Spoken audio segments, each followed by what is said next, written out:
Está conmigo Felipe Vega de la Cuadra, pero antes quiero pedirles que hagan como Celeste. Por favor, ayúdennos a empujar este carro. Por favor, necesitamos de ustedes. Ayúdennos, este medio se financia principalmente por sus aportes. Así que hagan como Celeste, encuentren la generosidad y la forma de ayudarnos a seguir empujando este esfuerzo comunicacional de todos los días, porque es para ustedes y queremos hacerlo junto a ustedes, queremos construirlo junto a ustedes. Muchísimas gracias a Celeste, muchísimas gracias a todos los que ya se están arremolinando, se están empujando para hacer sus donaciones. No se atropellen, muchachos, vayan en orden y hagan sus donaciones, por favor, a través del super chat. Esto lo puedes hacer si es que lo ves ahora en directo o si ves el programa también en diferido. Así que, por favor, ayúdennos y échenos una mano para seguir haciendo este esfuerzo a diario. Está Felipe Vega de la Cuadra conmigo y voy a ponerlo en pantalla para saludarlo al gran Feli. ¿Cómo está usted? Muy bien, Fernando. Oye, qué chévere el estudio de la Contra. Está aniñado. Está aniñado. Además, como deben ser los estudios, o sea, no deben estorbar la vista, ¿no? No deben ser sobrecargados. A mí me gusta mucho y la verdad es que lo que no se ve es lo que más me gusta. He cambiado silla y escritorio, entonces he organizado mucho mejor lo que está al frente. Qué bien. Que me tenía en una locura bárbara con todas las cosas. El mío es mi estudio, así que están mis libros, ¿no? Aquí está las obras completas de Borges, esto, ¿no? Libros de arte, mi Buda Sakyamuni, eso es lo que hay en mí. Se ve poco, pero tu biblioteca es maravillosa. Sí. Sí. Bueno, arranquemos entonces. Veíamos ahora a Jan Topic responderle a John Reinberg, y esto en el marco de acusaciones que le hace Reinberg y también enmarcado en una nueva revelación, que es la que hace el presidente Gutiérrez, de que el gobierno nacional se le acercó para buscar la proscripción de Topic a través de una denuncia cuando él era asambleísta. Felipe, vengo de hablar con Alondra Enríquez y he salido un tanto decepcionado de cómo la gente en redes sociales está leyendo la situación del país. ¿Esto afecta de alguna manera la imagen del gobierno, Felipe, este tipo de revelaciones? ¿O mañana, tan fugaces como han sido otras noticias, nos olvidamos de esto y vamos a otra cosa? Oye, vi una encuesta que mandan a los medios de comunicación a alguna empresa internacional y la valoración de los temas políticos en el Ecuador, en el público general, es de un porcentaje mínimo. O sea, todos los detalles del conflicto político, de que sí, que dijo que no, que sale Lucio y dice yo lo hice, parece confesión de colegial antes de la primera comunión. O sea, yo me robé plata de mi mamá. Con esa banalidad habla de haber cambiado el destino político del Ecuador. Claro, yo le metí la mano a los tostitos del compañerito. El compañerito. Están proscribiendo actores políticos. Es terrible cuando proscribieron a un actor político que podría haber cambiado la balanza electoral en el Ecuador, ¿no? Y lo dice, bueno, él es un personaje realmente descalificado, ¿no? Como para que salga a decir, yo lo hice, ¿qué quiere? ¿Mérito? ¿Qué está haciendo? ¿Un mea culpa? ¿Quiere que le mandemos a rezar 4 Padre Nuestros y 3 Ave Marías? O sea, ¿qué quiere el señor? Yo no entiendo. Pero a lo que te iba es que todo eso importa muy poco y pega muy poco en el ánimo, según esta encuesta, en el ánimo del público en general. ¿No? O sea, no hace nada.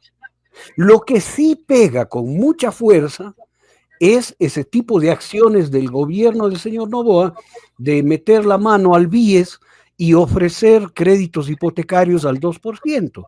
Eso moviliza muchísimo la opinión general del pueblo ecuatoriano.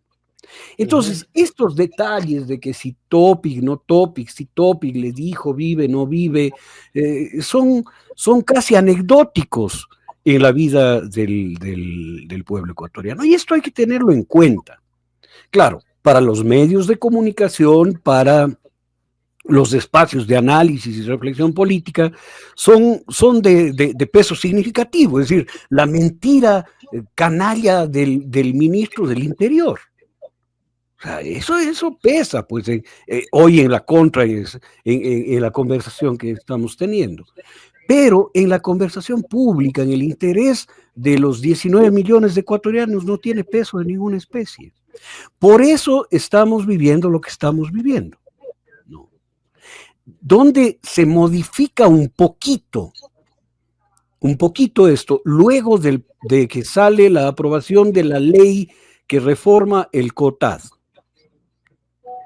Cuando la gente dice, en mi parroquia no van a poder continuar funcionando el centro infantil. ¿Ya? Claro. Entonces se moviliza un poco los números de la encuesta. O sea, que se lo proponía en la entrevista de hace un momento a Alondra Enríquez y me decía que a pesar, o más bien marcábamos una distancia que no logra comunicar estas cosas, ¿no? Por un lado, estas urgencias inmediatas y estos servicios municipales que están en riesgo con la ley y por otro lado, una voz fuerte que condene esa ley, fuerte, organizada, articulada, etcétera, que condene esa ley. Y no dejo de preguntarme por qué no se establece ese puente, por qué ese canal de comunicación de comunicación lógica, quiero decir, ese unir los puntos entre un tema y otro, no parece ser muy real. Por una razón entendible, mi querido Fernando. Porque las voces autorizadas, quienes tienen credencial en el asunto, serían la presidencia de la Asociación de Municipalidades del Ecuador, la presidencia del Consorcio de Consejos Provinciales del Ecuador, CONGOPE, gobiernos provinciales del Ecuador, CONGOPE, y la presidencia del Consejo de Gobiernos Parroquiales del Ecuador, CONAGOPARE, ¿no es cierto? Pero las tres instancias están con el gobierno, están cooptadas por el gobierno de Noboa. Y las tres salen a decir, sí, pero no, sí está bien, sí nos ayuda. Entonces ponen ambigüedad en la lectura. Y la protesta sobre la ley de que reforma el COTAD, del Código Orgánico de Organización Territorial, ¿no? Asoma como una protesta de los de siempre, de la Revolución Ciudadana. Del alcalde de la Revolución Ciudadana, de la prefecta de la Revolución Ciudadana, de la viceprefecta de la Revolución Ciudadana. Como si fuesen opositores gratuitos de las cosas que hace el gobierno. Esa tergiversación es la que lleva a romper los puentes entre una ley y la afectación directa a la gente. Porque, a ver, ¿qué va a pasar con los estudiantes y las familias de los estudiantes de los colegios municipales de Quito? Si con esta nueva ley no van a poder contratar a los profesores, ¿no? Se van a quedar sin profesores. Decía ayer Paola Pavón que 350.000 personas solo en Pichincha se quedarían sin las atenciones médicas que provee la prefectura. Claro, cuando pase eso, ya va a ser tarde para poder conectarlo con la reforma y los 77 votos que permitieron la reforma. No. Claro, esto es lo analizable acá. ¿Cómo así el gobierno del señor Noboa tiene en su mano las representaciones sociales o gremiales? Pero también me parece que hay algo de falta de voluntad ahí, Felipe, porque la señora Colorado, el señor Clemente Bravo, se me escapa ahora el apellido del de CONAGOPARE, pero son al final, por mucho que esté capturada esta organización que agrupa a los gobiernos autónomos descentralizados, son una voz. Si todos los alcaldes estuvieran en desacuerdo y coordinaran su voz, sería mucho más fuerte que esa voz de la señora Colorado. Si todos los prefectos hicieran lo propio, sería más fuerte que la voz de Clemente Bravo. No está sucediendo. Porque eso se llama acción política, pues. O sea, el gobierno del señor Noboa tiene operación en todos o en una gran cantidad de gobiernos locales, ahora que les dicen una palabra que a mí no me gusta, subnacionales, gobiernos locales, ¿no? alcaldías y prefecturas y juntas parroquiales, que es como... Es costumbre de llamar no vidente a la persona ciega, afrodescendiente, a los negros. A mí me gusta ese poema que dice negro soy, ¿no? Sí. Es un poema hermoso que dice, yo soy negro, a mí no me jodan con otras cosas, ¿no? Esto no sé cómo deberíamos calificarte a ti como ítalo-ecuatoriano. ¿Qué carajo? ¿Cómo te ponemos? Para negarte que eres guayaco. ¿Eres guayaco? Claro. No, eres ítalo-ecuatoriano.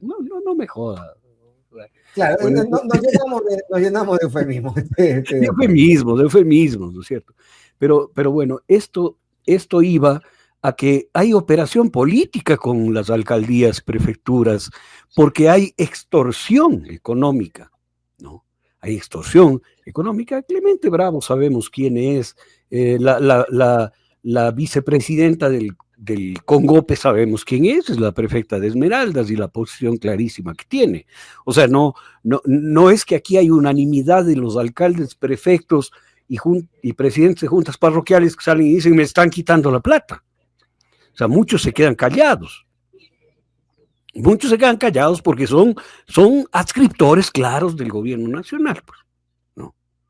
Entonces, pero esto debería explicarse de otra forma, mi querido Fernando.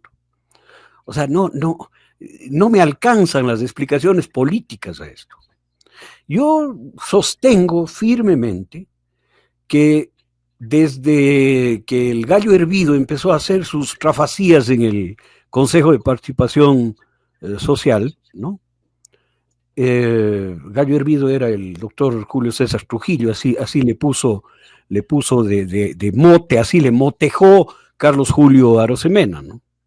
Él le dijo Gallo Hervido, que era genial para poner apodo, genial. A otro, a alguien le dijo que era un catador de urinarios, ¿no? O sea, ay, o sea. Pero este era Carlos Julio. Bueno, desde que empezó la acción autoritaria e inconstitucional de Trujillo, a la fecha, creo yo que el Ecuador en términos políticos ha regresado más de 200 años atrás, Fernando. O sea, no es que estamos viviendo una dictadura, eso no es cierto. Aquí no hay dictador. No es que estamos viviendo un gobierno cívico-militar, mentira, los militares son subalternos empleados del señor Noboa, punto. Él no comparte el poder con los militares ni con los policías, les ordena. Y les tiene... Hemos vuelto al régimen de los virreyes. El régimen de los virreyes donde la legalidad importaba un pepino. Mira, Fernando, el rey Fernando VII, que gobernó España entre el año 1814, no más, un poco más, no, 1816 en adelante, pues estaba en nombre gobernando desde el castillo de Balencay en 1812, ¿no? Pero digamos que gobernó España, ¿no? Y gobernó todo el imperio español. Le hicieron una constitución. Las Cortes se reunieron en Cádiz y en 1812 promulgaron una constitución. Y el señor rey de España se negó a reconocer la constitución y las Cortes. Hasta que la revolución de Riego, del general Riego, en 1820 le obligó a adscribir a la Constitución española. La firmó, la asumió y 2 años después se pasó por el fondillo la Constitución. Fusiló a Riego y estableció un régimen autoritario, brutal, que fue derrocado en nuestras tierras por las independencias americanas que llevó adelante Bolívar y San Martín. Mira, hemos vuelto a ese régimen, en donde el virrey hacía su libre, omnímoda y espontánea voluntad, y tenía el control de toda la institucionalidad en nuestros territorios, toda la institucionalidad estaba en su mano, y lo que él hace, se hace, lo que él quiere, se hace, y respondía el virrey acá a un poder central omnímodo que ahora está en la Casa Blanca de Washington. Por eso hubo una protesta en Estados Unidos que se llamó No King, no reyes, porque se ha entronizado el señor Trump como rey global del planeta, ¿no? Y ahora, tiene su virrey acá que hace lo que le da la gana, ¿no? Visto esto, es un tema global, es un tema de geopolítica y es un tema de respuesta a agendas que le vienen exigidas desde fuera. Nuestra institucionalidad es tan débil como para que desde fuera y sin conocimiento de los límites y las fronteras de la ley ecuatoriana se determine qué es lo que se tiene que hacer y se haga. Ahora leí, por ejemplo, una noticia de que Petroecuador acaba de perdonarle al Estado ecuatoriano una deuda de 853 millones para que el Estado ecuatoriano pueda cumplir con las metas del FMI. Esto que debería encontrar una barrera, una frontera en la ley en las leyes ecuatorianas, no parece esa frontera existente si es que la orden viene desde fuera. ¿Cómo nos deja eso a nosotros? ¿Cómo deja el estado de la propia institucionalidad cuando este tipo de cosas se imponen? Exactamente como funcionaba en la época colonial en nuestro territorio. Es decir, el virrey de la Nueva Granada, la actual Colombia, pedía que se le ubique en Santa Fe de Bogotá todos los impuestos causados en la Real Audiencia de Quito. Y el presidente de la Real Audiencia enviaba todos los impuestos para que el señor virrey de la Nueva Granada los disponga como a él le venga en bien. O sea, es que no tenemos ninguna institucionalidad, ningún límite legal, ningún límite jurídico. Aquí lo único que hay es la voluntad omnímoda de un señor que tiene en su mano todos los poderes. Tiene las 5 funciones del Estado en su mano, tiene todas las superintendencias, tiene todos los organismos de control, tiene toda la institucionalidad pública, tiene las cortes, tiene las fiscalías, tiene las representaciones sociales como Congope, AME, Conagopare, tiene las representaciones de movimientos sociales en su mano, ¿no? Intentaron tomar la FENOCIN en la elección, no pudieron, ¿no? Tomaron de alguna manera la CONAIE.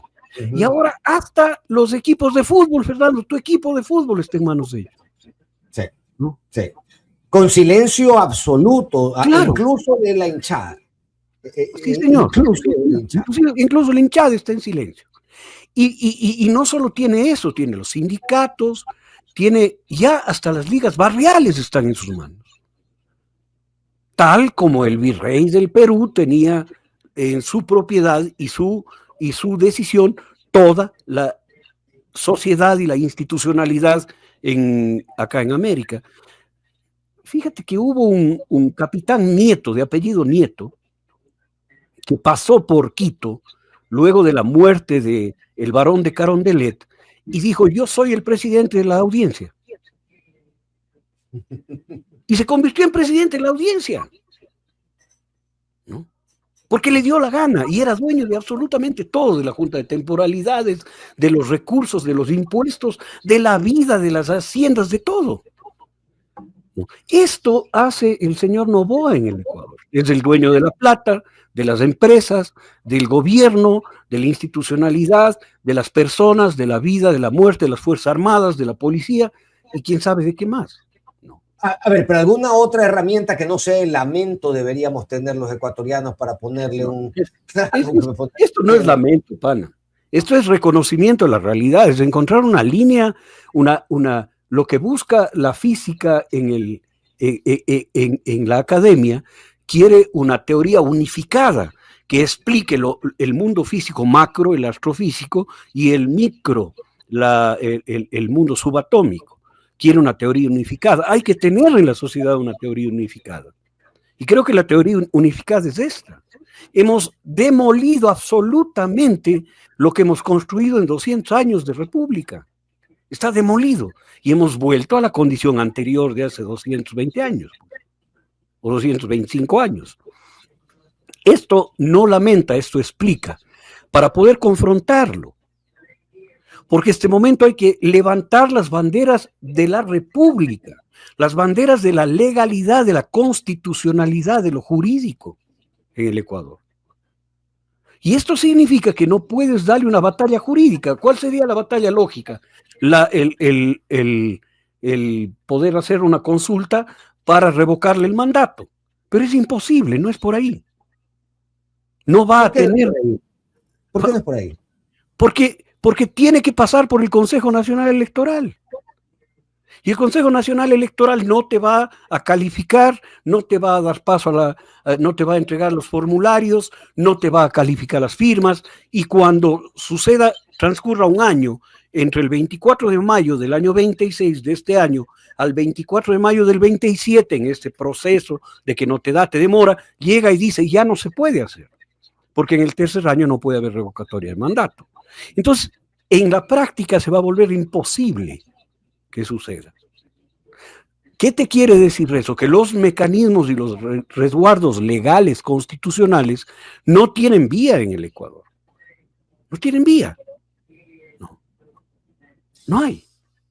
Por lo tanto, la vía nos vuelve a ubicar en las épocas independentistas de nuestros países, de nuestros territorios.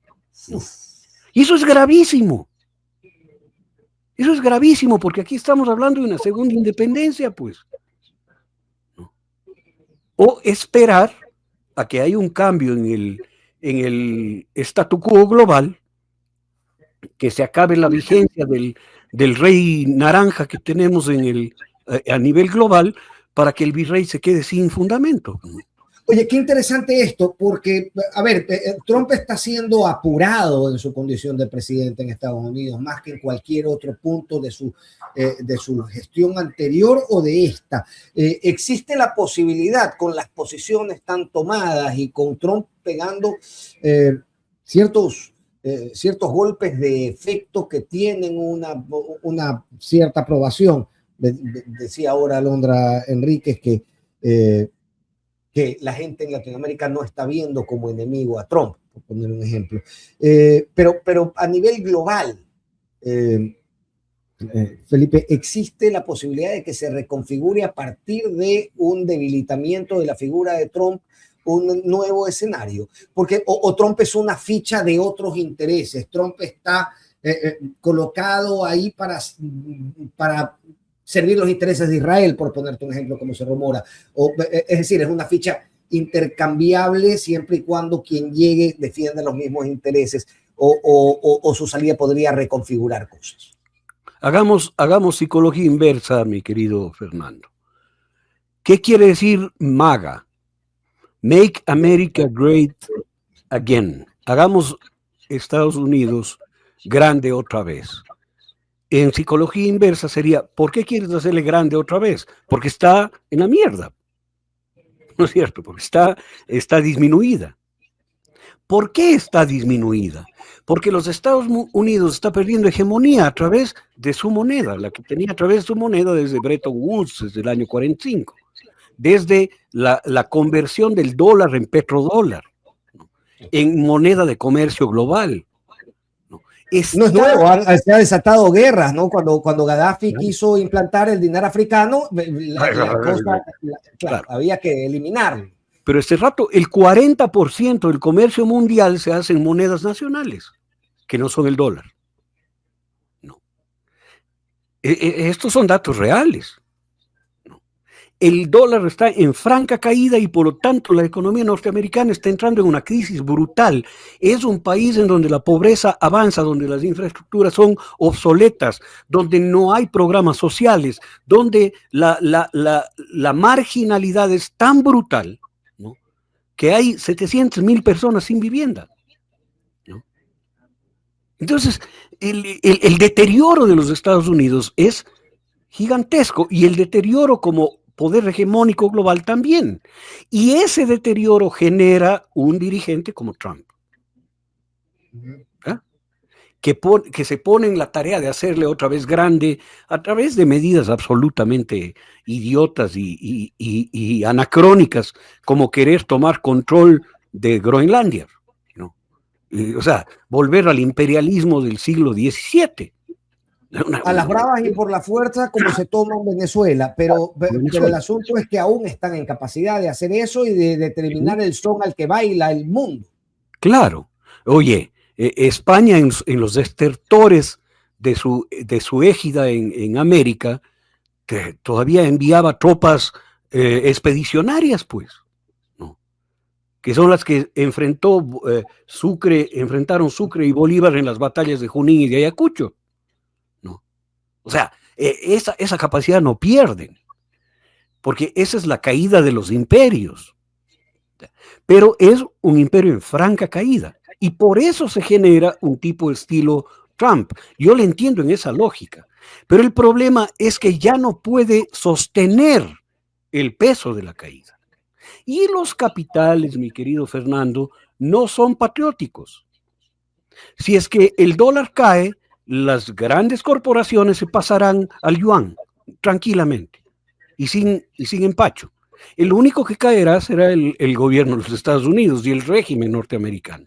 Y será un país que se divida en guerras internas, que se fraccione, que tenga que atravesar un problema muy serio, porque lo único que tienen es dólares, la máquina de hacer dólares. Y si el dólar pierde vigencia en el contexto global, se van a quedar pobres como cualquier país pobre del mundo, porque van a tener que generar yuanes o rublos o la moneda de los BRICS o euros. El momento que Europa se dé cuenta de lo que está pasando, con la moneda fuerte que tienen, van a tomar protagonismo, pues, y van a superar estos atavismos de querer tener bombas atómicas o ese entreguismo de besar los pies a los Estados Unidos. Eso va a pasar en Europa. El momento que ya no puedan más, van a mirar que tienen en sus manos una moneda fuerte y la van a implantar en el comercio global. Oye, qué interesante, ¿eh? El deterioro y potencial pérdida de influencia de Estados Unidos a través de estos efectos económicos arrastra un deterioro de una Europa que a nivel geopolítico cometió el grave error de no encontrar en su unidad al menos las formas de defenderse militarmente, y comprando la idea de la OTAN como ha venido resultándoles hasta la última fecha como una gran carga, porque al final les ha restado voz. Claro, mira, yo sobre Europa era parte yo de un foro Latinoamérica-Europa y allí planteé varias cosas. Una de ellas es que Europa tiene varios problemas de autovaloración. El primero es el bonapartismo. Europa está convencida de que su enemigo es el zar ruso y que tienen que seguir peleando las batallas napoleónicas. Eso también lo tenía Hitler en su cabeza. Hitler tenía una alianza con la Unión Soviética. Sin embargo, se lanzó en la Operación Barba Roja, en el Blitzkrieg, contra Rusia y fue su némesis. Ahí se destruyó, ¿no? Como Napoleón. Pero hoy siguen con esa lógica napoleónica. El enemigo de Europa es Rusia, que es un disparate. Rusia, la actual Federación Rusa, ha querido unirse a Europa, les ha rogado, les ha implorado y no le han dejado por este bonapartismo acendrado que tiene. El segundo gran problema que tiene Europa es que se siente culpable de las dos guerras mundiales, ¿no? Y tienen no pueden volver a tomar protagonismo global porque se sienten absolutamente incapacitados por ello, porque hicieron dos conflagraciones brutales y en eso cae Alemania, ¿no? Alemania son los culpables de todos los daños en el planeta. Oye, han pasado 3 generaciones. De este lado del mundo nadie se siente culpable por Hiroshima y Nagasaki. España jamás se siente culpable de lo que pasó en América, ¿no? Bélgica no se siente culpable de lo que hicieron en el Congo, ¿no? Inglaterra no se siente culpable de lo que hizo en la India, ¿no? Sin embargo, Alemania se siente culpable de 2 conflagraciones mundiales porque así le han hecho sentirse, para impedir que tengan el desarrollo que deberían tener. Ahora, se está intentando salvar la presencia y la potencia geopolítica de Estados Unidos a través de iniciativas bélicas. Es decir, en otro momento se ha buscado otro tipo de incidencias. Vemos a otras potencias como China, por ejemplo, ver que su modo de incidir es a través de la economía. Estados Unidos está yendo en este momento, ha acrecentado su presencia bélica. ¿Qué se podría determinar en el mundo a partir de esa política que al final se busca, por ejemplo, hoy por hoy llevar a Irán o a la misma Cuba? Lo que pretende es sostener con vida a un león moribundo. ¿No? Y, por ejemplo, este rato Estados Unidos, para mí, en esta metáfora de león moribundo que es Estados Unidos, ¿no?, mantiene a raya a las hienas europeas, haciéndoles sentir incapaces de nada, ¿no? Es un domador de hienas, les tiene dominados. Esta es la segunda realidad. Y la tercera realidad es que no puede sostenerse sin su patio trasero, que somos nosotros. Entonces, para alimentarse este león, que ya tiene grandes frenos en Oriente. O sea, Irán es un freno. Y en el Asia tiene más grandes frenos. Tiene China, tiene Corea del Norte, tiene Vietnam, ¿no?, que se le plantan. Corea del Norte se le ha plantado a Trump de una forma sorprendente, pues. Trump tuvo que ir a darle besos a Kim Jong-un. O me estoy inventando. No, se fue a darle besos para que no le dispare los misiles. O sea, el león moribundo vio que se le venía un pequeño chacal y que le iba a matar con corte en la yugular, pues, ¿no? Y para no morir, clava sus garras en su patio trasero, en nosotros, ¿no?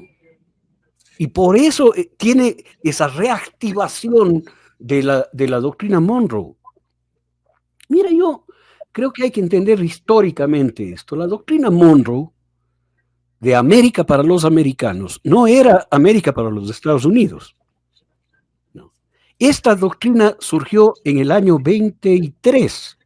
823, un año antes de la batalla de Pichincha. ¿Ya? Y era un llamado a Europa. ¿Saben qué? América es de los americanos. No se metan más. En los procesos independentistas, los Estados Unidos, que venían de una independencia temprana, le dijeron a Europa: dejen, América es para los americanos. Yo hago una lectura más contextualizada de la doctrina Monroe en su creación, ¿ya? Luego fue en la entrada de los Estados Unidos a tomarse los territorios mexicanos con el presidente Roosevelt y otros más, en donde se reactualiza la doctrina Monroe y se le cambia la lógica. Ahí sí es el continente americano para los Estados Unidos, que serían los únicos americanos. Y ahora hay lo que se ha dado por llamar el corolario Trump, que es: nosotros somos dueños de América, el Golfo de México no debe ser Golfo de México, sino Golfo de América, el petróleo venezolano no es de Venezuela, sino de los Estados Unidos, porque América es de los americanos, y los americanos son ellos, ¿no es cierto? Fíjate tú esta delicada modificación de una lógica independentista. Yo creo que hay que ser justos en la valoración y ponerla en contexto, ¿no? Por lo tanto, este corolario Trump a la doctrina de América para los americanos se convierte América para los estadounidenses. Y América no para nadie más. O sea, acaba de sancionar a los funcionarios chilenos que firman un acuerdo de actualización del cable submarino con China. O sea, hasta ese extremo hemos llegado. El león moribundo no permite que nadie se aproxime a este cuerpo rico que es el continente completo, ¿no? Ahora, el asunto es que este león moribundo que me mencionas aún cuenta con la fuerza para domar las hienas, y más aún si las hienas no están voluntariamente en fila para ser domadas. Y el asunto acá es, ¿qué posibilidades hay de una voz conjunta en América Latina para refrenar este avance que termina por ser un avance que muestra varios rostros, lo militar en el caso de Venezuela, pero lo normativo, por ejemplo, con el ejercicio que se ha venido haciendo en la ley de minería acá en Ecuador y etcétera, ¿no? Yo creo que ninguno. En eso soy muy, muy escéptico. Nosotros somos la periferia y la periferia no determina la centralidad, ¿no? La centralidad se juega en otros territorios, se juega en el territorio económico global, ¿no? Nosotros no estamos ni siquiera en los BRICS, ¿no? Digo, ni siquiera en los BRICS, como expresión unitaria de países en desarrollo con potencialidades propias, ¿no? No estamos allí. Tampoco estamos ni estaremos jamás en las tensiones bélicas de alta tecnología militar como están Rusia, China, ¿no? No, pero estamos para abrirle las puertas al canciller israelí como primeritos en la región. Exactamente. Por lo tanto, somos periferia, pues somos periferia y una periferia lamentablemente de huasicamas, de los que se inclinan ante el virrey, ¿no? Ante el rey. Y eso les permite convertirse en virreyes de estos pequeños territorios. Esa es la situación lamentable y que nos retorna a las épocas básicamente imperiales del planeta de hace 200 años. ¿No? O sea, todos los avances de la Revolución Francesa, de Montesquieu en la división de poderes, de John Locke en el constitucionalismo, valen para nada en nuestra realidad actual. O sea, son absolutamente arcaicas, ya no sirven, hermano. Porque estamos viviendo la muerte del imperio. No sirven por la deslegitimación de las instituciones, no sirven por la falta de velocidad de los efectos. ¿Por qué no? Digamos, ¿dónde está el motivo por el que no sirven? Yo estoy de acuerdo con, al menos en el ámbito local, ¿no? Tenemos la esperanza de que la Corte Constitucional acuda en nuestra defensa, pero espérate que viene 6 cuadras atrasada, ya mismo ha de llegar. Era como llega, difícilmente llega con fuerza. Como la esperanza que tenían los héroes del 10 de agosto, antes de la matanza del 2 de agosto, tenían esperanza en que el fiscal Tomás de Arrechaga les salve. Pues. Y el fiscal Tomás de Arrechaga les mareó la perdiz hasta que les masacraron el día 2 de agosto. O sea, es la misma esperanza constante de los pueblos. Pero no sirven por muchas razones, Fernando.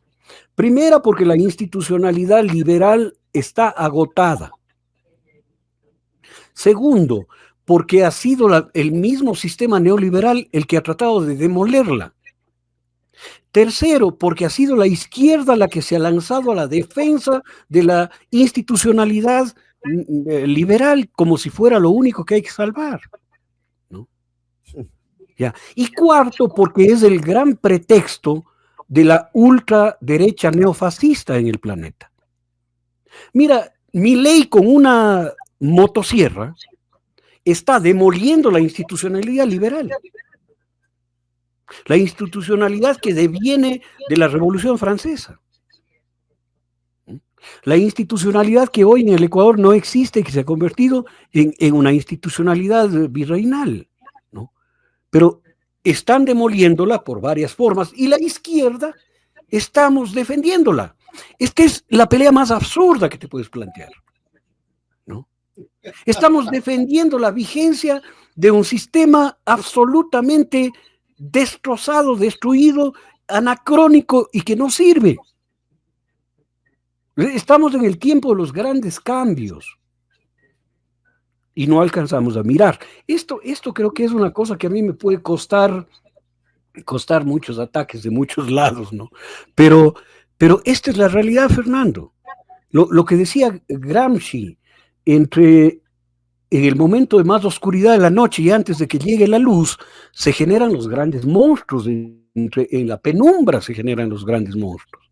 Estamos en ese momento, y este rato todo es monstrenco en la realidad. Es monstrenca la política, es monstrenco el constitucionalismo, es monstrenco la división de poderes, es monstrenco todo lo de la sociedad humana, de la sociedad política humana, te quiero decir, ¿no?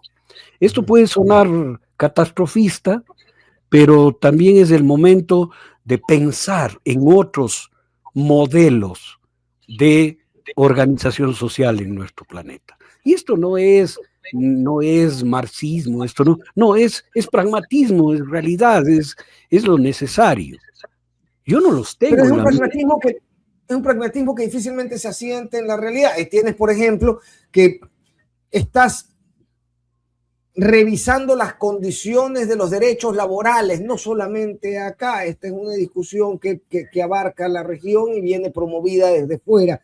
Y no tenemos siquiera una población que ponga el grito en el cielo porque no se quiere identificar con la clase trabajadora. Si no tenemos ni siquiera la forma de reconocernos a nosotros mismos, cuáles son las cosas que nos vinculan, si ni siquiera la condición de trabajadores hace que nos vinculemos y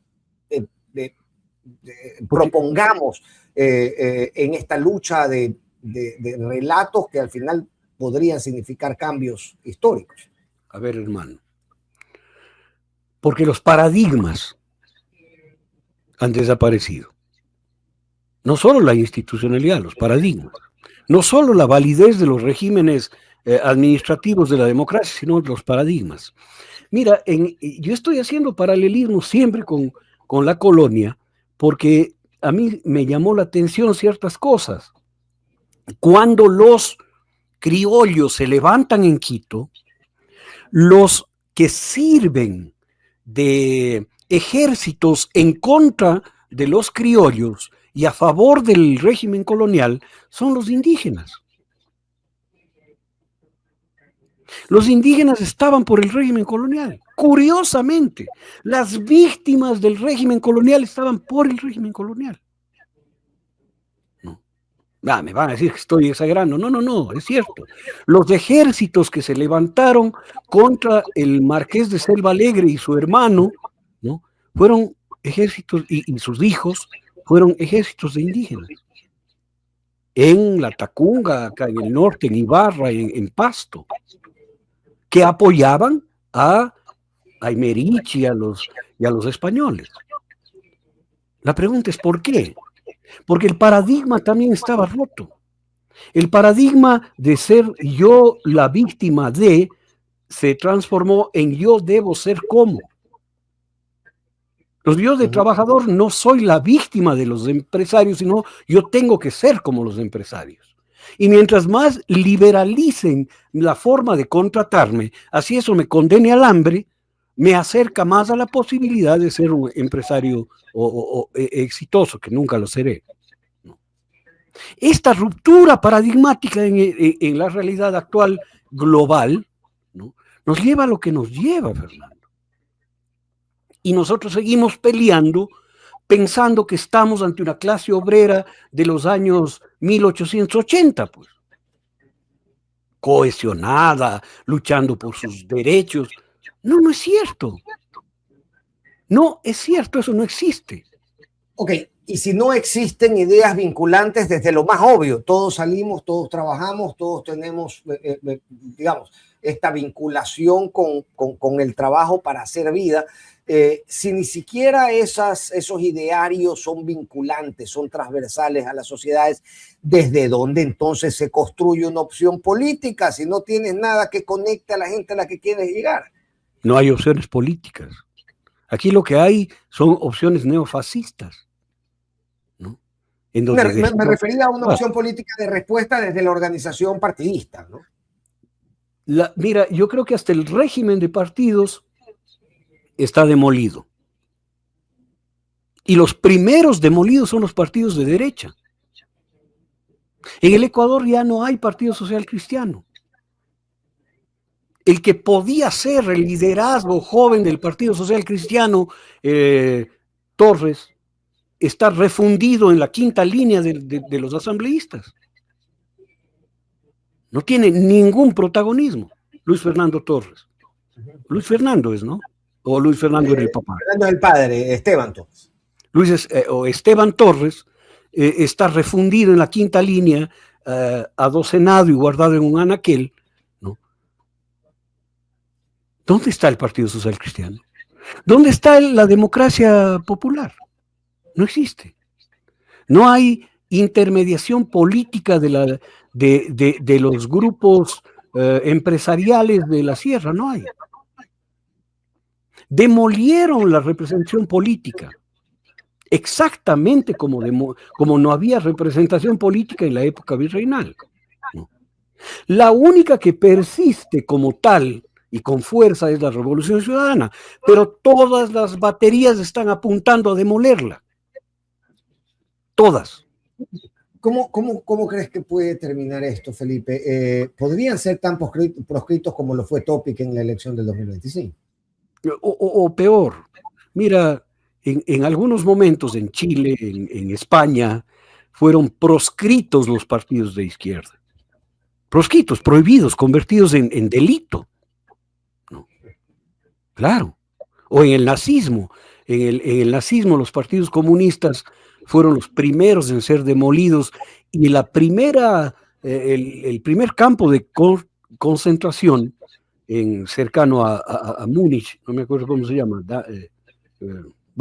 cercano a Múnich, fue para encerrar comunistas y matar comunistas y meterlos a los hornos crematorios. No. Y yo creo que puede pasar algo parecido aquí en el Ecuador con la Revolución Ciudadana, contra la Revolución Ciudadana. Proscribirla. Porque no les interesa ningún partido político. Mira, ADN no es un movimiento político, no es un partido político. Es un aparato electoral que utiliza el empresariado que es dueño de eso. Todos son empleados del jefe. Ahí no hay ideología, no hay pensamiento, no hay discrepancia, no hay interlocución política, y hay orden y obediencia. Se acabó. Se acabó. Entonces, es muy oscuro el panorama en términos políticos, pero eso no quiere decir, Fernando, y aquí viene la parte esperanzadora, no quiere decir que con ello desmovilices, anules, borres la voluntad soberana y liberadora de la gente, que encontrará caminos para expresarse y para cambiar la realidad. ¿Cómo? No sé, o de no, ya estuviera adelante, pues hermano, ya me pondría adelante para jalar cómo, no sé cómo, pero va a haber un amanecer, esto es inevitable. ¿No? Ahora, el tiempo en que se vaya construyendo también es importante, porque cada día que pasa el avance es más agresivo, y eso requiere de ejercicios de renunciamiento y de acercamiento. Se ha anunciado que estuvieron con varias agrupaciones políticas y sociales, los miembros de la Revolución Ciudadana la semana anterior, y cada vez que se acerca o que huele a elecciones, empiezan este tipo de ejercicios que al final no terminan por consolidarse, no terminan por echar raíz. Yo estuve como parte de la Revolución Ciudadana. Fue un encuentro en Ciespal organizado por FES, por la Fundación Friedrich Ebert.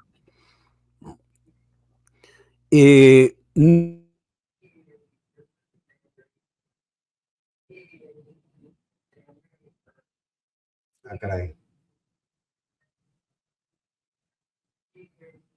Esperemos si es que se reanuda la conexión con Felipe. Por favor, doña Produ, tratemos de, o Productitos, quien esté ahí, por favor, tratemos de ver cómo podemos resolver el tema de la conexión, que estábamos justo en un momento importantísimo, en que Felipe nos decía que había formado parte de la... Ahí estamos. Hubo un fallo en la conexión. Sí, me decías que estuviste en Ciespal en este evento. ¿Cuáles fueron tus percepciones? 11 movimientos nacionales de los 17 que somos estuvimos allí. Y él aquí se analizó la política y la democracia, no nada más, ¿no? Y todos coincidimos en que la democracia en el Ecuador no existe y que no hay posibilidad de acción política en el Ecuador. Desde la posición de cada uno de los partidos, ahí estaban, mira, Creo, Suma, estuvo Reto, Centro Democrático, el Partido Socialista, Unidad Popular, la Revolución Ciudadana, estuvo Creo ahí también. Creo, estuvo Suma, sí señor, estuvo el Partido Social Cristiano, estuvo la Izquierda Democrática, estuvo el partido de Gustavo Democracia, sí. La Democracia, sí. Éramos 11 movimientos nacionales, 11, de la derecha y de la izquierda, desde Creo hasta el Partido Socialista y el MPD y Pachacuti. Y todos coincidimos en el manifiesto que hemos sacado. No hay democracia en el Ecuador. Segundo, no hay posibilidades de interlocución política. Tercero, no hay garantías electorales en el Ecuador y los miembros del Consejo Electoral y el Tribunal Contencioso deben renunciar. Esa es la posición de los 11 movimientos y partidos. Creo que es uno de los reconocimientos más importantes que se han hecho y más con mayor perspectiva histórica, ¿no? Correcto. Ahora, ¿cómo se sube a tercera? ¿Cómo se le da continuidad a esto? Porque hasta ahora, te digo la verdad, hasta ahora las conclusiones a las que han llegado son conclusiones a las que los movimientos políticos en Venezuela también llegaron en años anteriores. Es decir, ¿sabes qué? Aquí nosotros pensamos que no hay garantías electorales, que no hay democracia y luego nunca se logró articular una contención a esa realidad. Pongamos una diferencia. Yo creo que eso era una estrategia para ir creando el escenario que tuvo su epílogo en el ingreso de la Delta Force y el secuestro del presidente de Venezuela, el presidente Nicolás Maduro y su esposa, Cilia Flores. Es una cosa diferente a la que vivimos en el Ecuador. En el Ecuador vivimos la demolición sistemática e interesada del régimen democrático, ¿no? Y el régimen de partidos. Es diferente. Allá es parte de una estrategia de intervención y acá es una realidad por efecto de la acción de los movimientos, no, que no son ni partidos ni movimientos, de la acción directa de las oligarquías en el Ecuador. ¿Sabes? Son escenarios absolutamente diferentes, interpretaciones absolutamente diferentes.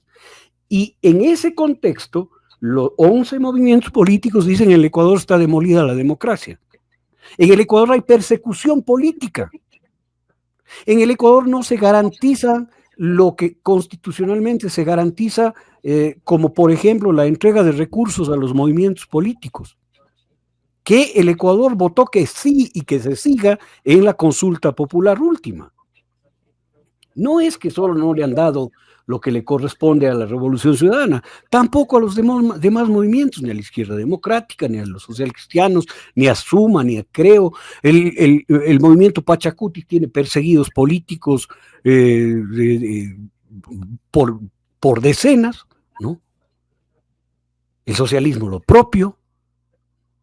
El Movimiento Popular Democrático, ex Movimiento Popular, actual Unidad Popular, lo propio. Es decir, estamos viviendo una realidad absolutamente adversa para la democracia y para la política. Y sin embargo, esa realidad viene cocinada por las representaciones que esos mismos partidos han logrado poner en la Asamblea. Es decir, al final esos 77 votos, esos 80 votos, esos 85 votos, ¿de dónde provienen? Sino completan los votos con ese chorizo que proviene de las representaciones de las que estamos hablando. Así es, Fernando, yo no te voy a negar eso. Unos serán tributarios de ese chorizo por traición, como el caso de Urresta, Peña y todos ellos, ¿no? De la Revolución Ciudadana. o Vico, ni sé cuántos, de Galápagos. Arias, el de Galápagos. Exacto, claro, es ya impresentable, ¿no? Unos son por la traición, otros son, o los de Pachacuti, ¿no? Que también han traicionado al movimiento plurinacional Pachacuti, ¿no? Y otros serán por la conveniencia, como el voto social cristiano, el independiente, que fue prefecto de Imbabura y que vota a favor de la ley.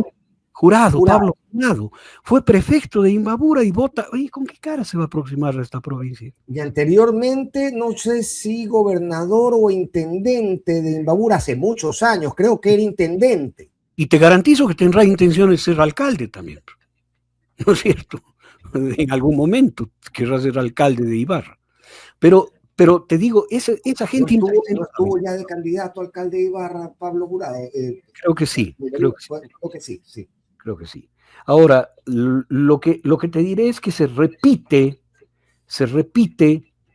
lo que también, claro, no es propiedad exclusiva del virreinato, pero ¿cómo crees tú que pudieron entrar las tropas de Samano a Quito y derrotar a los independentistas en 1812, si no fue por la traición de los quiteños que le permitieron y le guiaron por las breñas del Pichincha, lección que después aprendió Sucre y se ubicó en las breñas del Pichincha para derrotarlos en el año 24, 10 años después, ¿no? Pero fueron las traiciones, las delaciones, las compras, las que permitieron los fracasos independentistas en el Ecuador. Lo mismo que ahora.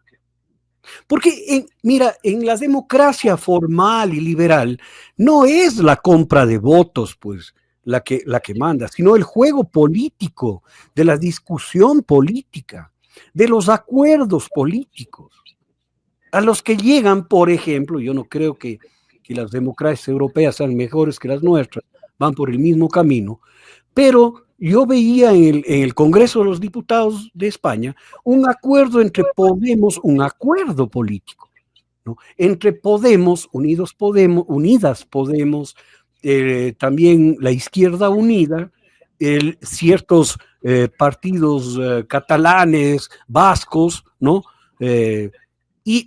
Y el Partido Socialista Obrero, para lograr la presidencia. Y ahí no había compra de votos de ninguna especie, sino interlocución política. Y lo viví yo. La democracia permite, propone y se sustenta en la interlocución política. Acá no hay interlocución política. Interlocución política que propone llegar a acuerdos mínimos de lo que todos convenimos que debería ser el marco en el que jugamos. Pero y el asunto... Eso no hay. Y el asunto es que justamente eso, no parecemos estar conviniendo ni siquiera en aquello que la humanidad se demoró siglos en establecer. Por ponerte un ejemplo, el derecho a la más elemental dignidad humana por la sola condición humana es algo que está hoy muy en entredicho en muchísimas, incluso democracias en el mundo. Entonces, ¿cómo podemos llegar si no estamos en momentos en que podemos concluir al menos en que tenemos que respetar la dignidad humana? ¿Cómo podríamos llegar a otro tipo de acuerdos que nos comuniquen y que nos identifiquen a todos desde las distancias ideológicas, partidistas y etcétera? Porque se supone que como género humano habríamos desarrollado, como sociedades habríamos desarrollado, pues, para volver institucional cosas como los derechos. No. Pero yo te digo que hemos dado un salto para atrás de 225 años, porque estamos en 1800, en donde había habido la Revolución Francesa de 1789, es decir, 11 años antes, y se había proclamado los derechos del hombre, los derechos del ciudadano, ¿no? Y se había proclamado libertad, igualdad y fraternidad. Y aquí en estos territorios, Antonio de Nariño publicó la Declaración de los Derechos del Hombre y del Ciudadano y le metieron preso por eso. Y aquí no importaba la libertad, la igualdad y la fraternidad. Había esclavitud, había apropiación de los indígenas, había toda una violencia brutal contra el ser humano, ¿no? Y la fraternidad.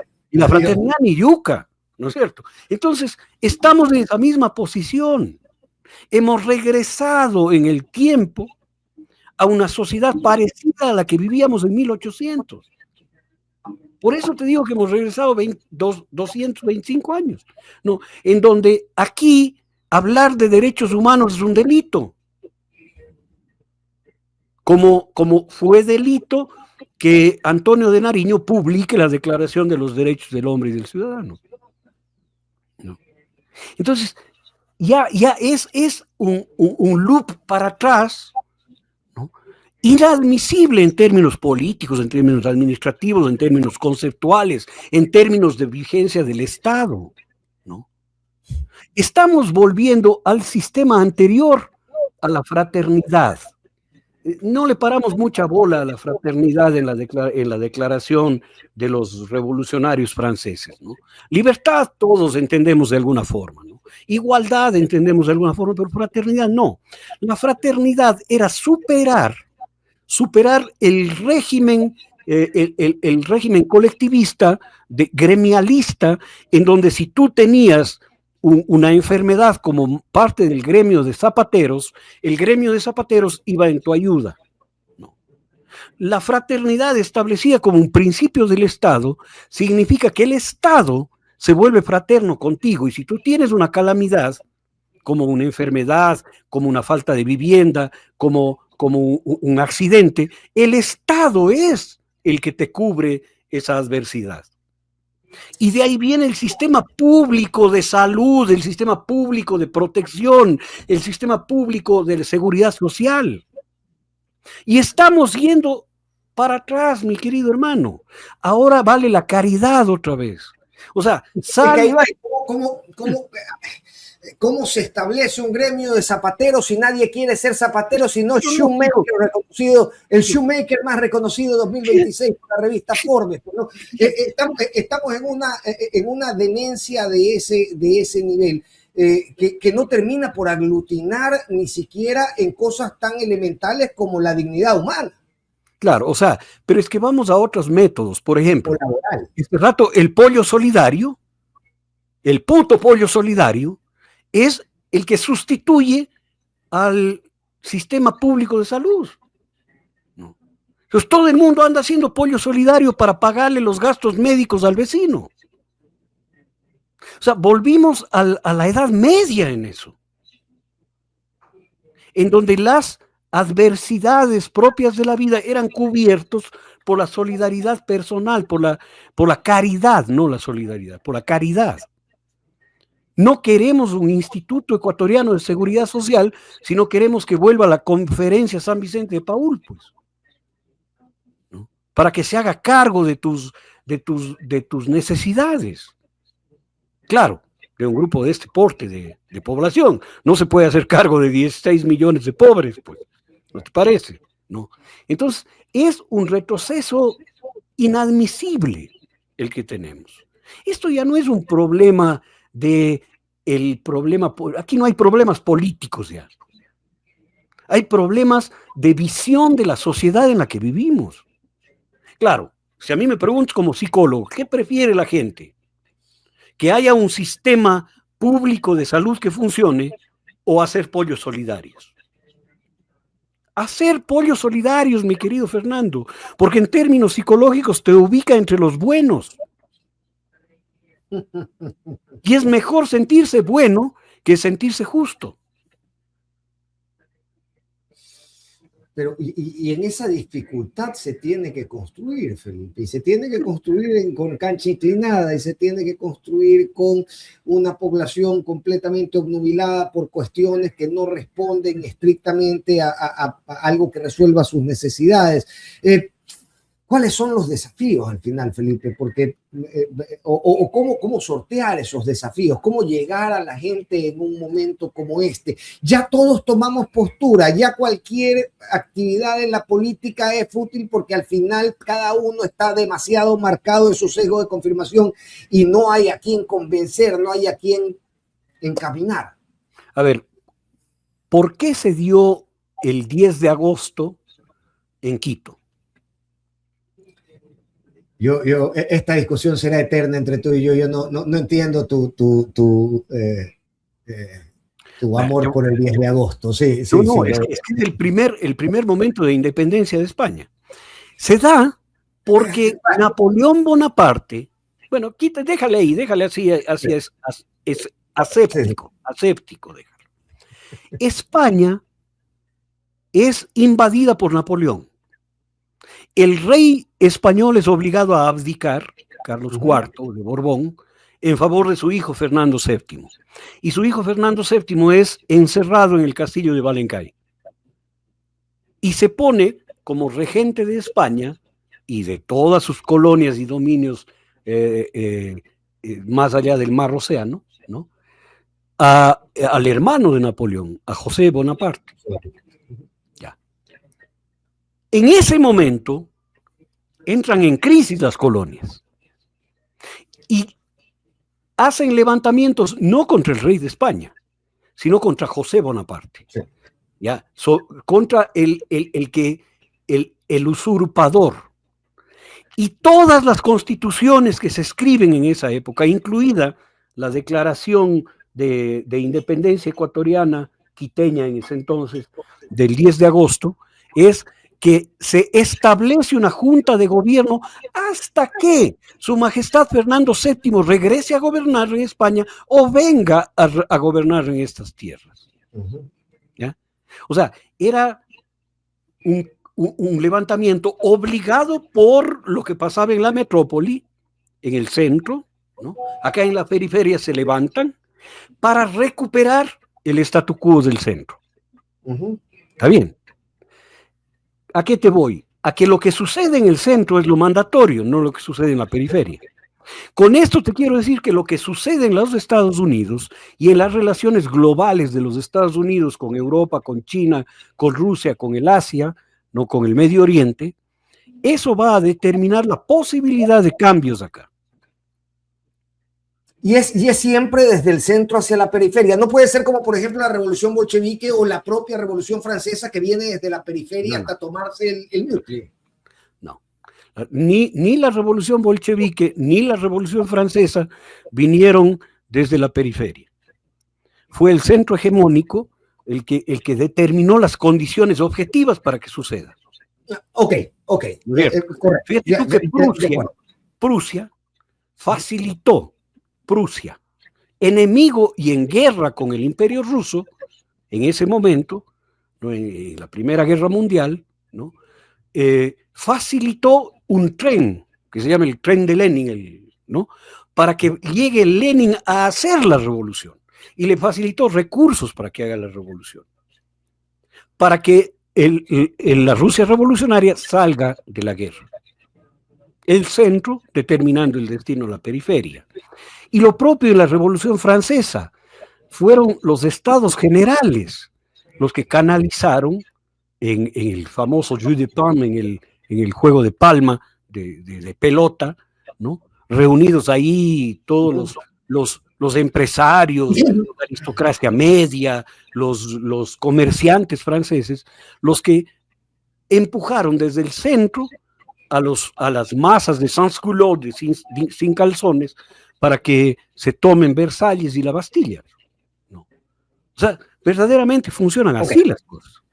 El centro las condiciones se germinan en el centro y van hacia la periferia. Dejemos eso establecido. ¿Desde dónde, o más bien, desde aquí, desde la periferia, nos quedaría únicamente esperar en lugar de activarnos? No. La Revolución Francesa se da sobre la protesta del pueblo pobre francés constante. La Revolución Bolchevique se da sobre la lucha de los soviets en los soviets, que eran gremios de campesinos, gremios de pobladores, gremios de soldados, ¿no? Sobre eso se da. Acá no puede darse un cambio si es que no hay una posición clara de nuestras sociedades periféricas contra la dominación virreinal. Y la independencia americana también se da sobre eso. Yo le doy la importancia que le doy al 10 de agosto porque son las primeros conatos de independencia que vienen a terminar sucediendo cuando, y esto hay que tenerlo muy claro, en España en el año 1820 hay un levantamiento contra el rey, que es el levantamiento del general Riego, que cambia la orientación de los ejércitos expedicionarios españoles en América. Muchos de los independentistas eran expedicionarios españoles, te voy a dar nombres en el Ecuador. El coronel Vicente Tamariz. El coronel Vicente Tamariz era expedicionario, pero se sumó a la revolución de Riego y pasó a los ejércitos independentistas. Él y muchos más. Claro, y bueno, y una buena gama de criollos ya educados en Europa, claro, que se determinaron desde el principio. Bueno, el propio Miranda. Lo que pasó allá en el centro cambió las cosas en la periferia. En el Ecuador vamos a tener una transformación de fondo, y en Latinoamérica, y en el África, y en la Eurasia, y todos estos lugares de dominación, en donde se ejerce dominación, vamos a tener cambios significativos cuando empiezan a diluirse los contextos geopolíticos globales, ¿no? Y eso viene pronto, Fernando, eso no es muy lejos. Los Estados Unidos están viviendo ya un proceso de lisis, de dilución de su poder imperial. El triunfo de Zoran Mandani en Nueva York es un síntoma inequívoco de que las cosas están cambiando adentro. Inequívoco. ¿No? Las movilizaciones contra Trump, el No Kings, es otro síntoma inequívoco de que las cosas están cambiando. Claro, esto va a llegar un momento en el cual se precipite todo y sea muy rápido y va a ser difícil para el planeta, ¿no?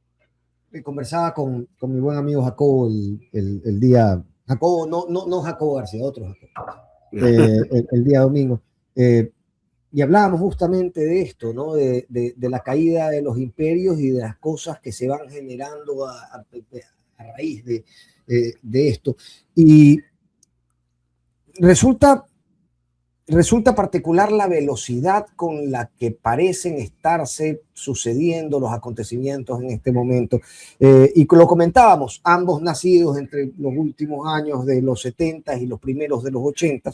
Decíamos, nosotros hemos vivido dos vidas hasta este momento. Fuimos la última generación que fue al colegio cargando una máquina de escribir que te torcía la espalda. Y hoy por hoy estamos viviendo una era digital donde la información se transforma muy rápido. Digamos, es una vida completamente distinta a la que experimentamos mientras crecíamos. Llegaremos a ver con nuestros ojos, Fe, un tercer cambio. Habitaremos una tercera vida. Volví. Oh, no. Volví. Está que va y viene mi conexión. Qué pena. Ay, caray. Está tan interesante. Y quería pasar por Guayaquil como último análisis con Felipe. Lo que pasa es que a mí me pasa esto. Hace 20 años somos amigos con Felipe, o más.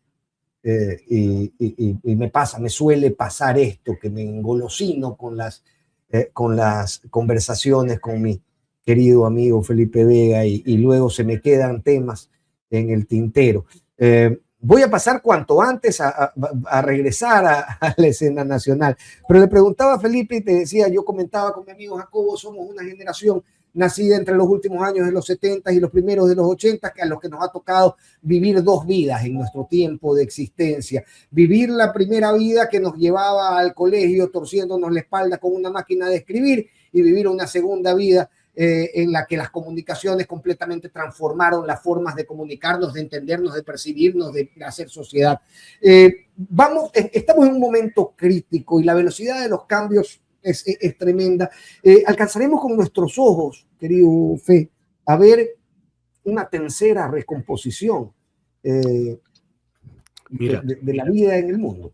Yo le doy máximos 10 años a este proceso. Yo voy a ver los cambios. ¿Por qué te digo 10 años? Porque hoy se ha erosionado el poder del dólar en el planeta en el 40%. Ya, el 40% del comercio global se hace en yuanes, rublos y otras monedas monedas digitales. El 40% ya no usa el dólar. No.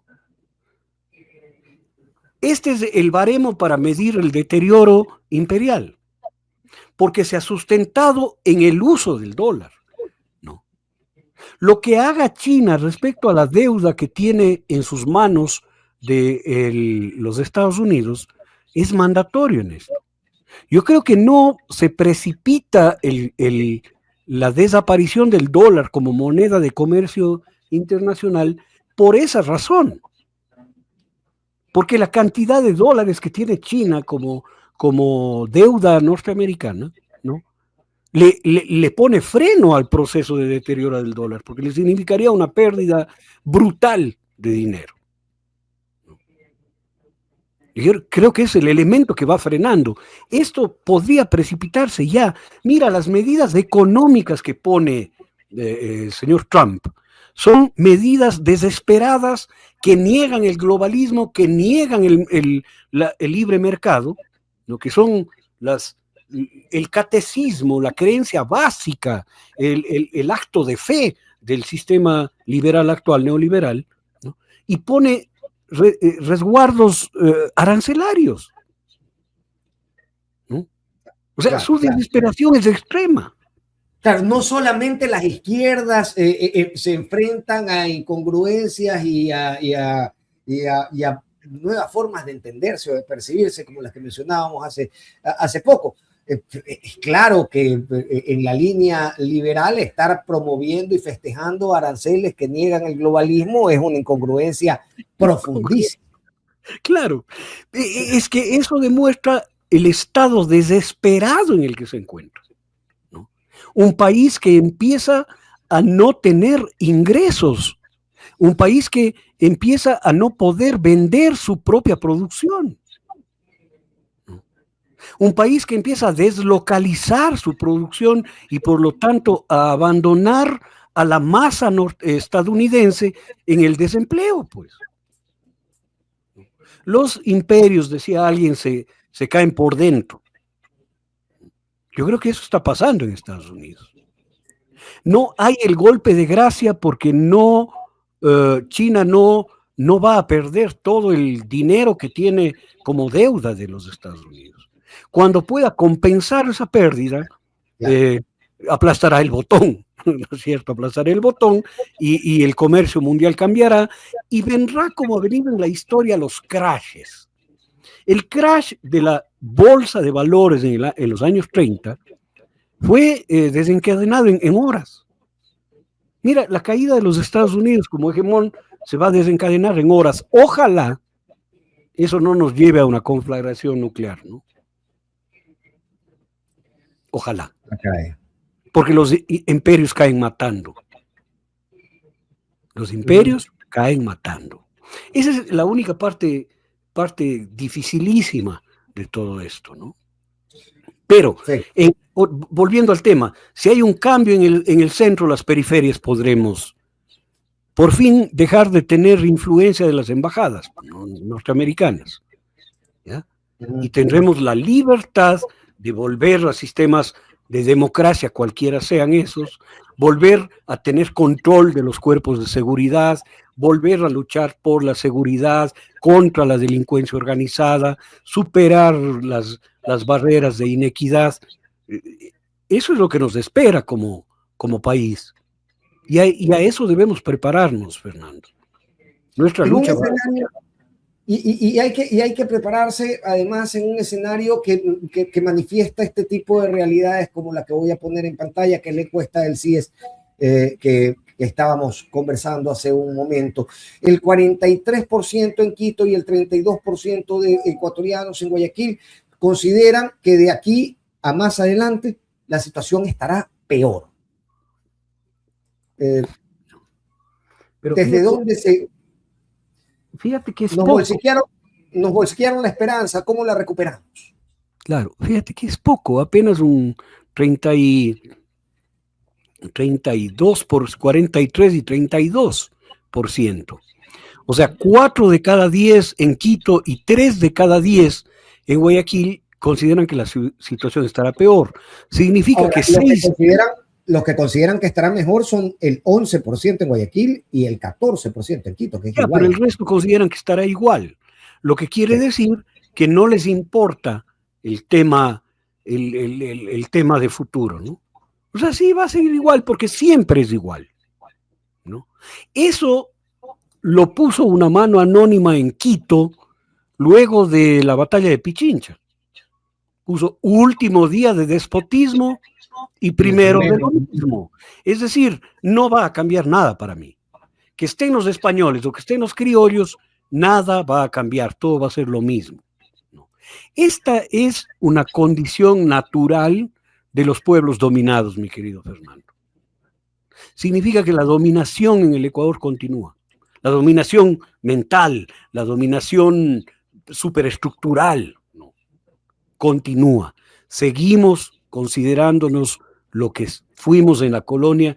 Y te digo, por eso yo considero que estamos haciendo una vuelta simbólica, no solo simbólica, práctica, real, a las épocas coloniales, ¿no? Es más o menos decir, sigue lo mismo y seguirá lo mismo, no hay esperanza, ¿no? Claro, bolsiquean la esperanza. Al final, si un 40% dice que la situación va a estar igual y un 40% dice que va a estar peor, digamos, aquí los que se atreven a soñar no pasan del 20%. Claro, así es. Entonces, creo que sin embargo, 38% continúa la aprobación presidencial. A mí me parece escandaloso. Pero escandaloso entendido desde la política y la democracia contemporánea, ¿no? Pero hay un estudio de Latino Barómetro en el cual en el Ecuador el 70% considera que la democracia no sirve. ¿Eh? Claro. Entonces, en esa lógica, el 38% se siente con agrado y con confianza el 27%, porque están de acuerdo con regímenes virreinales, pues. No que sean dictatoriales, no son dictatoriales. Son autoritarios que se van por encima de toda construcción democrática, que hacen lo que les da la gana. El régimen de hacer lo que les da la gana significa que yo pueda pagarle al vigilante de tránsito $20 para que no me clave una multa de 300. No. Entonces ahí me siento bien, claro. Si hay el cumplimiento de la ley, me siento mal, pues. O sea, yo puedo sacar mi pasaporte rápido pagándole a un tramitador que esté en la puerta. Es mejor a que haya un sistema en el que tenga que respetar el turno, ¿no es cierto? Voy, pago, claro, y tengo el pasaporte. Ahora, ese mismo pueblo, al parecer, acepta con agrado las denuncias que se hacen contra rivales políticos por supuestos actos de corrupción. Y ahí es donde la cosa se vuelve más compleja para la lectura. Fernando, no es muy complejo. Hay el rey Felipe V de Borbón envió a 2 agentes secretos a América en 1780 y pico, 1770 y pico, con la misión geodésica francesa, envió a Jorge Juan y Antonio de Ulloa para que estén con la misión, pero realmente traían una misión secreta. de hacerle un informe sobre la corrupción en América. Y ellos le presentaron un informe que ahora está en un libro que se llama Noticias Secretas de América. Una maravilla de leer. Una maravilla. Noticias Secretas de América. Y ahí te cuentan la realidad de Guayaquil. Y te cuentan la realidad de Quito. Y parecería que te están describiendo el puerto de Guayaquil hoy. Y la corrupción portuaria. Y las coimas que se cobraban.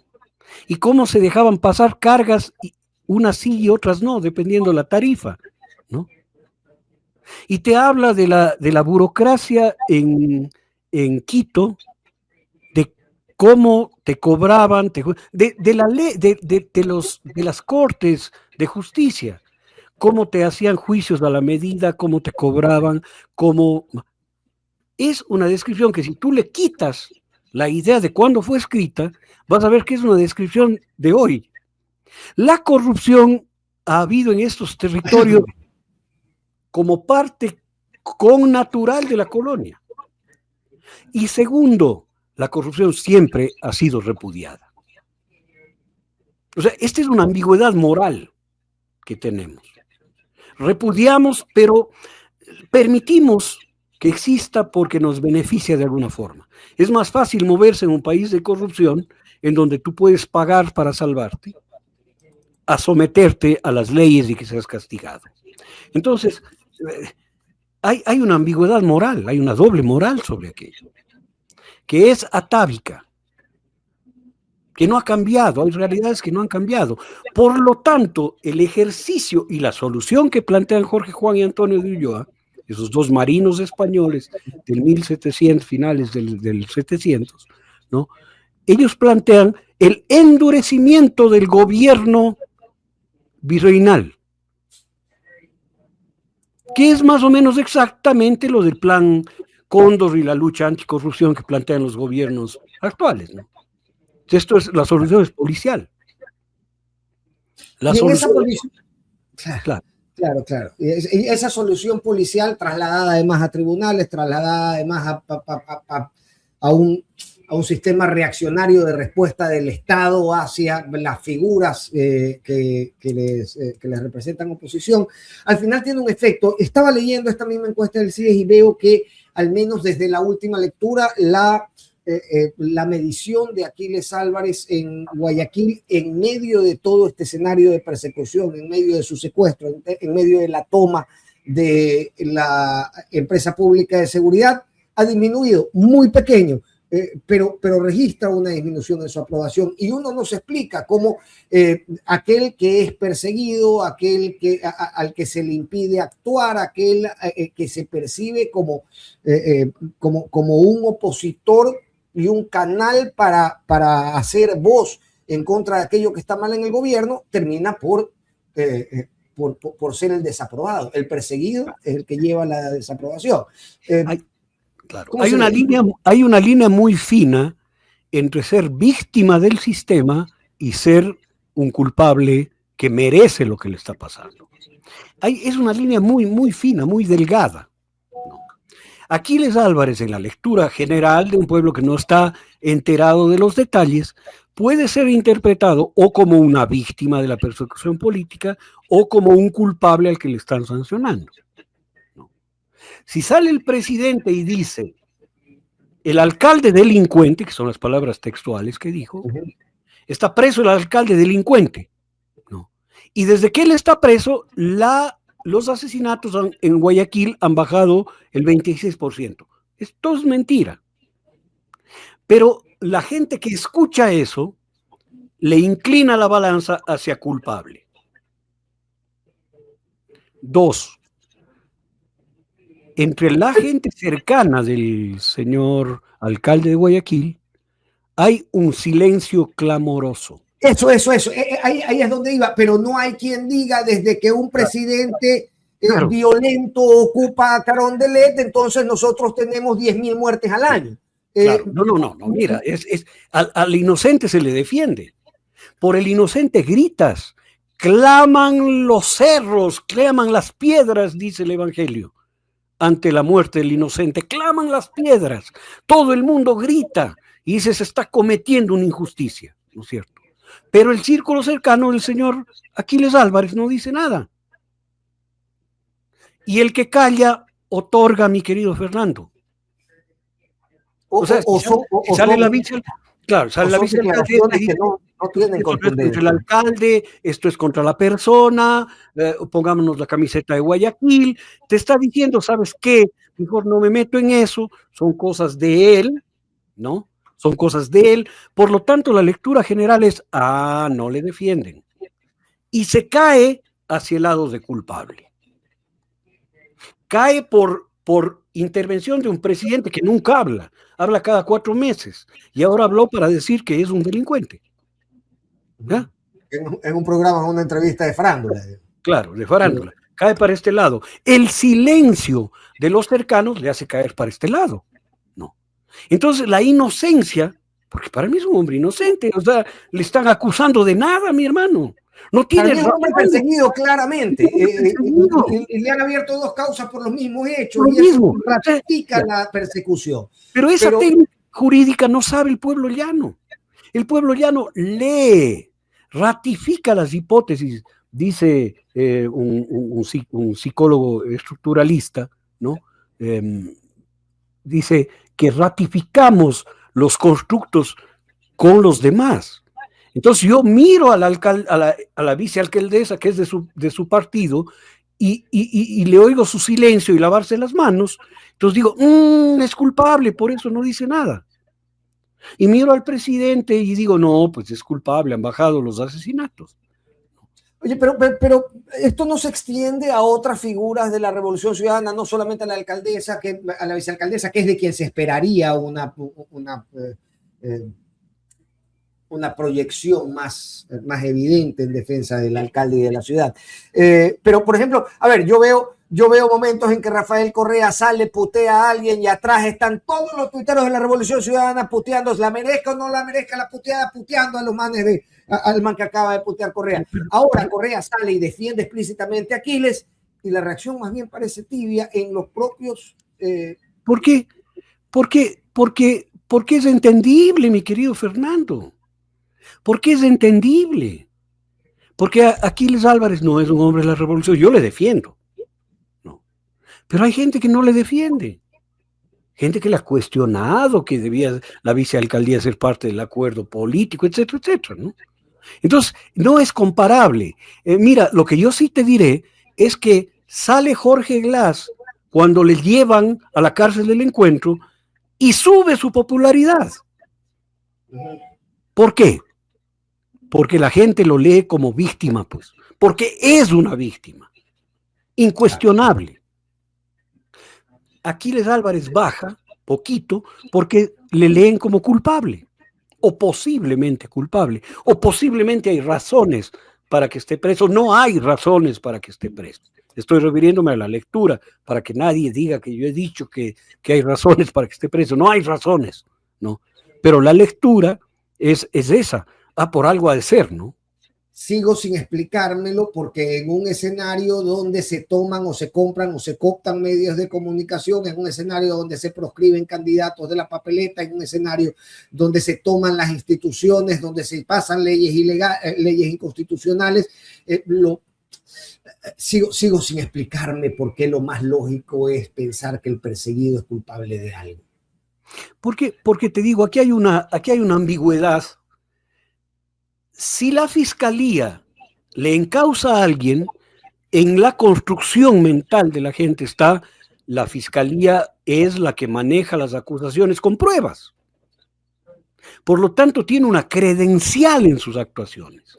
Lo primero que creerás en una acción como es, un allanamiento, la policía, es que hay razones para hacerlo. Esa es una lectura a priori que hace la gente. De acuerdo a las atribuciones que yo le asigno y le creo a la fiscalía y a la policía. Yo no parto de la idea de que la policía es corrupta. No parto de la idea de que hay un manejo político de la justicia. Sino parto de la idea básica, fundamental. La fiscalía y la policía están para hacer cumplir la ley. Entonces, si algo hacen es porque alguna razón tienen. Y ahí viene la compensación en la comunicación social, ¿no? En donde unánimemente te dicen, esto es un abuso y una utilización.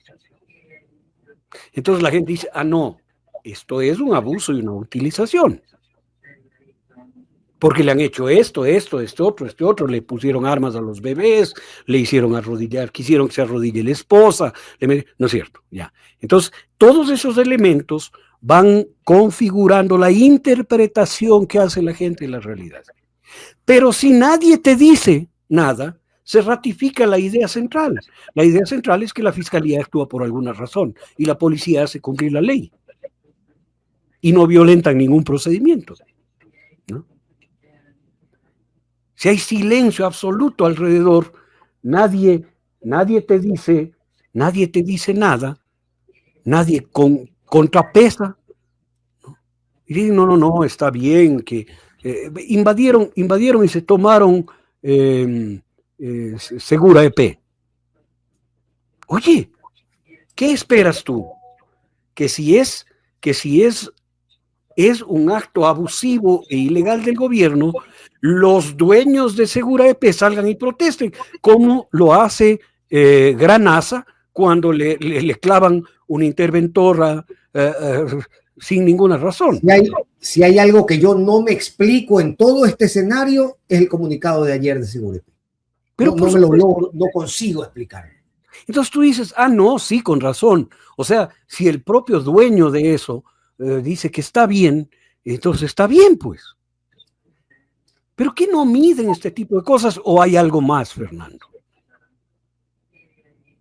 Esa es mi pregunta, yo no tengo respuestas al respecto. Yo tampoco. ¿Hay algo más? Lo que sí pero es un escenario que me deja incertidumbre sobre dónde se están posicionando los actores. Exactamente, esto es lo que yo, o sea, lamentablemente las conexiones neuronales nos llevan hacia allá, porque no calza, no cuadra esto. ¿Ya? Obviamente, Granaza reacciona inmediatamente sobre lo que hace el gobierno a través de la superintendencia de compañías, ¿no? Inmediatamente actúa. En Segura EP nadie dice nada, más bien felicitan que la policía esté usando los vehículos y el gerente está feliz con la intervención. O sea, ¿de qué se trata? Yo no alcanzo a explicarme cuál es la estrategia, si es que hay una. Realmente no, claro. Hasta este momento no alcanzo a explicar. En este juego de ratificaciones de las acciones, porque el pueblo, la gente común, ratifica y dice, no, si han tenido razón de entrar ahí, debían entrar. ¿Quién impedía que entren? El que está preso. Porque la vicealcaldesa está feliz con esto. ¿No es cierto? Qué difícil. O sea, el que está preso es el que impedía que suceda esto. Pero, ¿te fijas cómo están manejando las cosas, Fernando? O es por inopia, que no se dan cuenta, o es por mala fe, pues. En todo caso, luce como un error de peso. Claro. Al menos en cuanto a la defensa que deberían tener las instituciones de la ciudad. Y la defensa que debería tener el alcalde de la ciudad. Y el alcalde de la ciudad, de acuerdo. O sea, es inadmisible que al alcalde de la ciudad le hayan sacado en la noche, como le sacaron, sin que medie ninguna orden judicial para nada, con una trama brutal, que esperen hasta las 12 de la noche para que haya un juez que está con la espada de Damocles en la cabeza porque está investigado por irregularidades, para que dicte lo que dicta, ¿no? O sea, todo es irregular, pero para el que conoce la cosa. El que lee emocionalmente y primariamente esto, que es nuestro pueblo, así funcionan los pueblos, ¿no? Yo también leeré así los temas médicos, lo que dice el médico, porque yo no soy experto en eso. Si el médico me dice, oye, usted tiene úlcera, yo diré sí, ¿no es cierto? Ay, ay, ay. Claro, porque si me duele el estómago, Sí, tengo úlcera, pero si me duele la cabeza y me dice usted tiene fracturado el pie, no le creo. ¿No es cierto? Hay una ratificación empírica de las cosas. Y aquí no hay una ratificación empírica, lo que se está ratificando es que el alcalde de Guayaquil es un delincuente. Dense cuenta, amigos y compañeros y compañeras del señor alcalde. Están ratificando su culpabilidad a través del silencio. O sea, ¿quiénes hablamos de esto, Fernando? Yo no soy de reto, perdóname. Mira que me acaba de llegar una noticia de hace minutos nada más, que dice, según fuentes del municipio de Guayaquil, el Servicio Nacional de Contratación Pública habría paralizado todos los procesos de compras públicas en esta entidad. Noticia en desarrollo. Ahora es un momento para levantar la voz, ¿no? Vamos a ver si sucede. O dirán, o dejarán caer la idea de que todo era irregular. Ay, ay, ay. Ay, hermano. Yo creo que, mira, en esta incertidumbre en la que estamos, al menos esto debería ser crucial para entender dónde se posicionan los actores, que es lo que nos esperemos que no salga la escritura necesario, porque había alguna cuestión que tenía que subsanarse, etcétera, etcétera, etcétera, y que está muy bien y que van a corregir los procedimientos, ¿no? Y van a dejar colgado de que sí, también ahí habían irregularidades. No sabes cuánto espero de corazón de que sea así. Yo también. Un abrazo, gracias. Para ti, querido Fernando. ¿Ah? Para ti el abrazo. Oye, conversar contigo me pone a filosofar de fondo. Qué lindo, amigo, porque de verdad que cuando se murió la conexión, yo les decía, les contaba a la audiencia, digo, tenemos 20 años y estas charlas siempre me dejan en lugares incalculados, pero tremendamente satisfactorios. Así que gracias, querido amigo. Todo esto que sirva para poner elementos de reflexión en la audiencia, Fernando. Elementos de reflexión que nos saquen de la visión pequeña y limitada, ¿no? Y que nos hagan ver el panorama un poco más amplio, ¿no? Con elementos que nos permitan juzgar mejor la realidad, ¿no? Sí. Y a tener ánimo. Yo creo que momentos históricos como el que estamos viviendo son únicos. Es como poder volver a vivir la época de la independencia, o sea, en otro contexto. Y aquí hay o grandes traidores o grandes héroes, ¿no? Y bueno, eso es lo que tenemos adelante, ¿no? Y está haciendo falta que fraude Vulcano. Te mando un abrazo. Un abrazo grande, querido. Abrazo para ti. Bien, con Felipe nos extendemos con un largo exceso en el tiempo de conversación, justamente porque disfrutamos mucho las conversaciones y aspiro yo a que ustedes la estén disfrutando igual que nosotros.